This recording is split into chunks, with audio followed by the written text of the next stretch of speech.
Hello student, welcome to my channel math with Gazala. आज हम बात कर रहे हैं class 10 chapter 5 arithmetic progression exercise 5.1 के क्वेश्चन नंबर 4 की। क्वेश्चन नंबर 4 में बहुत सारे पार्ट दे रखे हैं और अब हम इसके पार्ट 11 को कर रहे हैं। बाकी सब हमने अपलोड कर दिए हैं। अब 11 में इसने कहा है, देखो यहाँ पर पार्ट 11 में इसने कहा है, ये तो क्वेश्चन एक बार क्वेश्चन को फिर रीड कर लेते हैं। यहाँ पर इसने कहा है कि which of the following the APs if they form of an AP find the common difference D and the right the more terms 3 more terms. इसे आगे 3 मोर टर्म्स ऑफ और निकालनी होंगी कब, जब ये एपीज होता है, मतलब कॉमन डिफरेंस इसका सेम आ जाता है। अगर हमारे तो इसके 11 पार्ट में कहा है कि ए स्क्वायर ए क्यूब और ए की पावर 4 ये दे रखा है। पहले हमें देखना होगा कि इसका कॉमन डिफरेंस सेम है या नहीं। अगर सेम होगा तो फिर हम और एपीज हम यहाँ पर फाइंड करेंगे। देखो ठीक है, अब हमने ये क्वेश्चन यहाँ पर लिख लिया। क्वेश्चन नंबर 11 तो हमने बताया है कि ये A1 होता है, ये A2 होता है, ये A3 होता है। इस तरीके से हमारा सीक्वेंस में नंबर चलते हैं। D का मतलब क्या होता है, D कॉमन डिफरेंस में हम कैसे निकालते हैं, A2 माइनस में A1, A2 माइनस में A1। अब A2 तुम्हारा क्या है, A स्क्वायर है, A स्क्वायर माइनस में A। अब ये देखो, अगर मैंने अभी क्वेश्चन जो हमने लास्ट में करे थे इस तरीके से 2A माइनस में A, तो ये क्वांटिटी दी हुई होती है। देखो A तो A ही है, देखो यहाँ पर भी A है और यहाँ पर भी A है, सेम है ना पॉलिनोमियल। तो हम इसमें से माइनस कर सकते हैं, तो हमारा क्या आ जाएगा, A आ जाएगा। लेकिन अगर ऐसे कह रहा है A स्क्वायर माइनस में A, तो इससे हम नहीं कर सकते। ये हमारा क्या है, स्क्वायर की फॉर्म में है और ये हमारा क्या है, सिंगल फॉर्म में है। तो इसमें से हम इन दोनों को माइनस नहीं कर सकते। ठीक है, तो यहाँ पर जब तक हमें ए की वैल्यू नहीं मालूम होगी हम इसको सॉल्व नहीं कर सकते। जैसे हमें यहाँ पर मालूम थी कि ए हमारा कितना है, 2 है, तो हमने इसको माइनस कर दिया था। और यहाँ पर हमें कोई ए की वैल्यू नहीं मालूम है, तो हम इसको एज इट इज़ ऐसे ही रहने देंगे। ठीक है, अब हमने क्या करना है, A3 माइनस में A2, A3 माइनस में A2। तो A3 हमारा कितना है, A की पावर 3, और A2 हमारा कितना है, A स्क्वायर। ऐसे ही यहाँ पर है कि हमें इसकी वैल्यू नहीं मालूम है, तो हम इसको एज इट इज़ रहने देंगे। तो हमारा कॉमन डिफरेंस यहाँ पर क्या आ रहा है, सेम नहीं आ रहा है। अगर हम A4 माइनस में A3 करेंगे तभी भी हमें, क्योंकि A की वैल्यू नहीं मालूम है, इसलिए हम इसको भी ऐसे ही रहने देंगे। तो हम यहाँ पर लिख देंगे कि कॉमन डिफरेंस हमारा क्या है, सेम नहीं है, तो इट इज़ नॉट AP। तो हमने यहाँ पर लिख दिया कि common difference is not same, therefore it is not AP। अब हम इसका 12 पार्ट करते हैं। 12 पार्ट में इसने कहा है कि √2, ये थोड़ा सा क्वेश्चन समझना होगा अच्छे से, अच्छा क्वेश्चन है ये। √2 और √8 और √18 √32। अब हमें आगे इसमें देखना होगा, अगर कॉमन डिफरेंस हमारा सेम आ रहा है तो हम इसको आगे फाइंड करेंगे। देखो यहाँ ध्यान देखना होगा बच्चों कि √2, √8 और √18 √32, ये मैंने यहाँ पर खोल के भी लिख दिया, लेकिन मैं इसको बताती हूँ। जैसे √2 है, ये तो कुछ भी इसमें से बाहर नहीं निकल सकता। लेकिन अगर मैं √8 की बात करूँ, √8 जो है, तो 8 के मैं फैक्टर अगर करूँगी तो कैसे आएंगे, 2 इंटू में 2 इंटू में 2 स्क्वायर और इंटू में 2, इसी √ में है तो ये √ में होगा। अब ये जो स्क्वायर में है, ये जो स्क्वायर में है ये बाहर आ जाएगा, यानी कि इस तरीके से हो जाएगा 2 √2। तो 8 को हम ऐसे लिख सकते हैं 2 √2। ऐसे ही देखो, अगर मैं 18 को 18, ये जो √18 दे रखा है, इसके हम फैक्टर करेंगे तो हम कैसे करेंगे, ऐसे करेंगे 2 9 द 18 और 3 3 द 9, तो 3 3 द 9, तो 3 तो हमारे स्क्वायर में आ गया, मतलब √ ऐसे लिखा जाएगा 3 स्क्वायर इंटू में 2 और √ तो ये स्क्वायर में बाहर निकल जाएगा। तो √18 को हम कैसे लिख सकते हैं, 3 √2 के लिख सकते हैं। ऐसे ही सबके फैक्टर करके देखने होंगे। और अगर फैक्टर में जो हमारा स्क्वायर में आ जाता है, जिसके पेयर बन जाते हैं, उनको हम क्या करते हैं, बाहर निकाल देते हैं। तो मैंने यहाँ पर लिख दिया है, देखो √2 तो √2 और √8 हमारा कितना लिखा जा सकता है, 2 √2। क्यों, क्योंकि देखो अभी मैंने बताया कि जो स्क्वायर में आ जाता है वो हमारा क्या होता है, बाहर आ जाएगा रूट से, और जो ये 2 बच गया ये कहाँ रह गया, √ के में रह गया। ऐसे 18 का मैंने बताया 3 बाहर आ जाएगा और 2 अंदर रह जाएगा। तो हमारा 2 √2, 3 √2 और 32 का ऐसे आ जाएगा 4 √2। ये आप खुद निकाल कर इसको फाइंड करना। इस तरीके से पहले क्या करना, फैक्टर करना और फिर देखना कि कौन कौन सा नंबर बाहर आ रहा है स्क्वायर बनाकर, और जो बच जाता है उसको हम क्या रहते हैं, जिसका पेयर नहीं बन पाता उसको हम √ में ही रहने देते हैं। अब हमें क्या करना होगा, हमें देखनी है कि ये हमारे AP है या नहीं। उसके लिए हमें D निकालना होगा। D A2 माइनस में A1, A2 ये रहा और A1 ये रहा। तो √2 में से √2 माइनस कर देंगे। देखो यहाँ पर भी बच्चों क्वांटिटी दे रखी है, यहाँ पर 2 √2 है, 2 √2 में से 1 √2 चला गया, तो हमारे पास क्या बचा 1 √2। ये इस तरीके से हमने यहाँ पर लिख दिया D।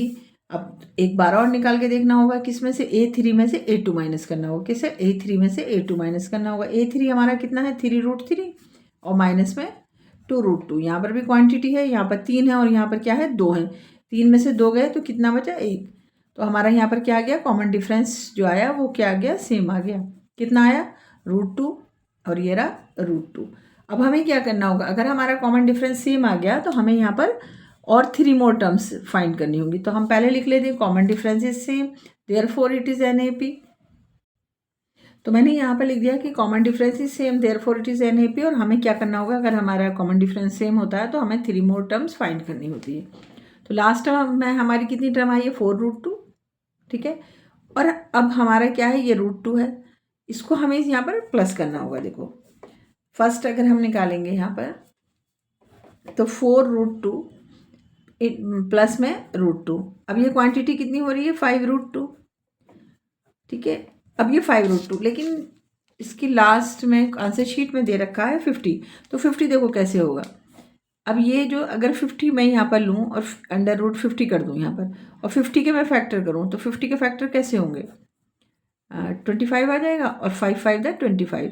अब 5 की ये क्या हो गया 5 का स्क्वायर इंटू में 2, 5 का स्क्वायर इंटू में 2। अब ये 5 स्क्वायर में आ गया तो ये बाहर आ जाएगा रूट से, तो 5 √2 कितना आया 5 √2। तो 50 अंडर रूट में 50 लिखा हो या 5 √2 लिखा हो एक ही बात होती है। देखो ये रहा, क्योंकि आंसर शीट से बच्चे थोड़े से कंफ्यूज हो जाते हैं कि भाई वहाँ तो 50 दे रखा है, तो मैंने यहाँ सॉल्व करके दिखा दिया। ऐसे भी लिख सकते हैं ऐसे भी, ये इस कंडीशन का होगा जो गिवन है, जो गिवन है। तो हम यहाँ पर ऐसे आ सकता है √50। और ये जो हमने सॉल्व करके लिखी है तो यहाँ पर हम लिख सकते हैं 5 √2, एक ही बात है। ऐसे ही हम इसका सेकंड टर्म्स निकालते हैं। सेकंड टर्म में हमारी 5 √2 और प्लस में √2, तो इजी का टर्म कितनी हो जाएगी 6 √2।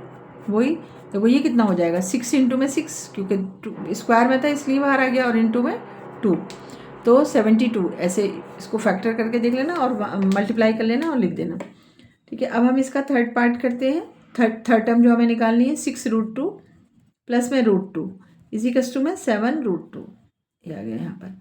तो अब हम यहाँ पर एपीज लिख देंगे। एपी हमारी क्या है जो जो गिवन थी √2, 2 √2, 3 √2,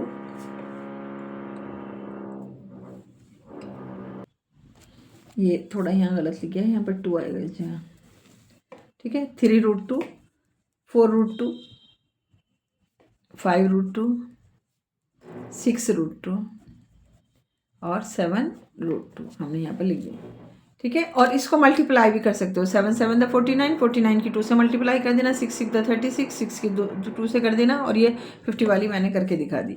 अब ये हमारा क्या हो गया पार्ट 12 भी हमारे सॉल्व कर लिया। अब हम इसका 13 पार्ट करेंगे। अब इसके 13 पार्ट में दे रखा है कि √3, √6, √9 एंड अंडर रूट में 12। देखो ये दे रखा है। अब हम इसको सॉल्व करेंगे। तो D इक्वल्स टू, क्योंकि कॉमन डिफरेंस निकालना है A2 माइनस में A1, √6 माइनस में √3। अब √6 माइनस में √3, देखो इसमें से कुछ भी बाहर हम इसको नहीं निकाल सकते। √6 वो अंडर √6 से इसका फैक्टर 2 इंटू में 3 होता है, तो स्क्वायर में हमारा कुछ आ ही नहीं रहा, तो यहाँ से कुछ भी हम इसको बाहर नहीं निकाल सकते, सिमिलर नहीं बना सकते इसको, तो हमारा आंसर क्या रहेगा यही रहेगा। ऐसे ही हमने D दोबारा देखना होगा कि 3 में से माइनस करते हैं 2, A3 में से माइनस क्या करना होगा A2, A3 हमारा कितना है √9 माइनस में √6। देखो अगर मैं इसे 3 का स्क्वायर लेके बाहर निकाल भी लूँ तो ये √6 है, तो इसमें भी कोई सॉल्यूशन हम नहीं कर सकते, तो ये भी नहीं हो रहा। तो हमारा ये क्या हो जाएगा कॉमन डिफरेंस क्या है इसके सेम नहीं आ रहे, तो ये हमारे क्या है AP नहीं है। तो यहाँ हमने लिख दिया कि कॉमन डिफरेंस इसका सेम नहीं है, तो ये क्या है AP नहीं है। अब हम इसका 14 पार्ट करते हैं। 14 पार्ट में इसने कहा है कि 1 स्क्वायर 3 की पावर 2 दे रखा है, 5 की पावर 2, 7 की पावर 2। तो सबसे पहले हम इस पावर को सॉल्व कर लेंगे। जैसे 3 3 द 9 हो जाएगा, 5 5 द 25 और 7 7 द 49। तो ये गिवन है 1 स्क्वायर 3 स्क्वायर 5 स्क्वायर 7 स्क्वायर, मैंने इसको सॉल्व कर दिया 1 9 25 49। अब डी देखेंगे, D equals to A2 minus में A1, यानी कि 9 माइनस में 1 इजिकल्स टू कितना आया 8 आया। फिर सेकेंड टाइम देखेंगे A3 माइनस में A2 25 माइनस में 9, तो इजिकल्स टू हमारा कितना आ जाएगा 6 और 1 16 आया। तो कॉमन डिफरेंस देखो यहाँ पर भी सेम नहीं आ रहा, अगर कॉमन डिफरेंस सेम नहीं आ रहा तो फिर ये हमारी क्या है AP नहीं है। फिर हम ऐसे ही लिख देंगे, क्या लिख देंगे, common difference is not same, तो therefore it is not an AP, तो ये हमारी क्या है AP नहीं है। कॉमन डिफरेंस जब तक सेम नहीं आएगा तब तक हमारी क्या होगी AP नहीं होगी। अब हम इसका लास्ट पार्ट 15 कर लेते हैं। 15 में देखो यहाँ पे इसने कहा है, ये भी ऐसे ही दे रखा है क्वेश्चन कि 1 स्क्वायर 5 स्क्वायर 7 स्क्वायर और 73 डैश डैश करके इसने क्या दे दिया है 73। अब हम इसको करते हैं। अब यहाँ पर हमें एपीज गिवन है कि 1 square 5 square 7 square 73 dash dash हमें करना है। ये क्या है हमारा A1 है, ये A2 है, ये A3 है और ये हमारा A4 है। अब D निकालने के लिए हमें क्या करना होगा, A2 माइनस में A1, इसे खोल के भी लिख सकते हैं जैसे मैंने ऊपर वाले क्वेश्चन में लिख रखा है, या बाद में कर लेंगे। 5 का स्क्वायर, A2 हमारा क्या है 5 स्क्वायर और माइनस में 1। अब 5 स्क्वायर कितना हो जाता है 25 माइनस में 1 इजिकल्स टू कितना आ गया 24 आ गया। ऐसे ही यहाँ पर करेंगे D इजिकल्स टू में A2 हमारा कितना है 7 का स्क्वायर और माइनस में 5 का स्क्वायर। 7 का स्क्वायर हमारा कितना हो जाएगा 49 माइनस में 25, माइनस करेंगे तो हमारा फिर कितना आ गया 24 आ गया। अब हमारा क्या आ रहा है, डिफरेंस हमारा क्या आ रहा है, सेम आ रहा है। ऐसे ही यहाँ पे देखो 49 में से जब 73 माइनस करेंगे, 73 में से ये माइनस करेंगे 42, तो फिर तब भी हमारा कितना आएगा 24। करके देख लेते हैं एक बार। देखो 73 माइनस में 7 7 तक कितना होता है 49, अब माइनस करा तो हमारा कितना आ जाएगा 24। तो डी कॉमन डिफरेंस हमारा क्या आ रहा है, सेम आ रहा है। अगर कॉमन डिफरेंस सेम है तो हम कहेंगे yes it is an AP, yes it is an AP। अब हम 3 मोर टर्म्स निकालेंगे, कितनी 3 मोर टर्म्स, 3 मोर टर्म्स। अब लास्ट टर्म हमारी कितनी है 73 प्लस कॉमन डिफरेंस हमारा कितना आया 24 आया, 24 आया फर्स्ट निकालना है हम यहाँ पर। अब हम इसको प्लस कर देंगे तो कितना हो जाएगा 4 और 3 7 और 7 और 2 कितना हो गया हमारा 9, एक हमारी टर्म ये आ गई। अब हम सेकंड करते हैं, सेकंड हमारी कितनी हो जाएगी 97 आ जाएगी और प्लस में 24 हो जाएगा। तो 7 और 4 कितना हो गया 11 हो गया, 10 और 12 1 2 1 आ गई। सेकंड टर्म हमारी कितनी आ गई 12 आ गई, 121 आ गई। अब थर्ड करो 121 प्लस में 24 प्लस कर दो, 4 और 1 कितने हो जाएंगे 5 हो जाएगा, 2 2 द 4 हो जाएगा और ये हमारी हो जाएगी 145। अब सारी एपीज एक साथ लिख दो। देखो ये सब दे रखा है यहाँ पर 1573, फिर हमने निकाली है क्या 97, 121 और 145। तो ये इसका क्वेश्चन नंबर 4 का 5.1 के एक्सरसाइज के लास्ट क्वेश्चन 4 का लास्ट क्वेश्चन था 15। ये इसमें 15 पार्ट दे रखे हैं और हमने सारे यहाँ पर सॉल्व कर दिए कि अगर हमारा कॉमन डिफरेंस सेम आया तो हमने कहा AP है, और अगर AP है तो फिर हमने 3 मोर टर्म्स और निकाल कर यहाँ पर दिखा दी।